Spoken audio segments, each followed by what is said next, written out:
కూతుర్లు ఉన్న వాళ్ళందరూ చేయతడా? మిమ్మల్ని అడగలేదమ్మా, ఇక్కడ అడిగాను. మీరు ధన్యులు, మీరు ధన్యులు. ఎందుకో తెలుసా? మీ పాపను చూసి 6 ఏళ్లైనా 10 ఏళ్లైనా 15 ఏళ్లైనా 25 ఏళ్లైనా 35 ఏళ్లైనా నో ప్రాబ్లం. బుగ్గల మీద చేయి పెట్టి ఎంత అందంగా ఉన్నావమ్మా నువ్వు అని చెప్పు. అది నీ బాధ్యత. నువ్వు చెప్పడం మొదలు పెడితే పక్కనోడు చెప్తే మా నాయన ఎప్పుడో చెప్పాడు అంటది.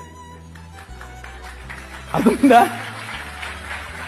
నీ కూతురు దగ్గరికి తీసుకో, కౌగిలించుకొని చెప్పు, ఐ లవ్ యూ బెటా. అబ్బా ఎంత అందంగా ఉన్నావే నువ్వు, అచ్చం అలాగే ఉన్నావు, అచ్చం మీ అమ్మలాగున్నావు, అచ్చం మా అమ్మలాగున్నావు. వాళ్ళకి ఎంత అందం తెలుసా? అది ఎంత సంతోషపడతారు తెలుసా?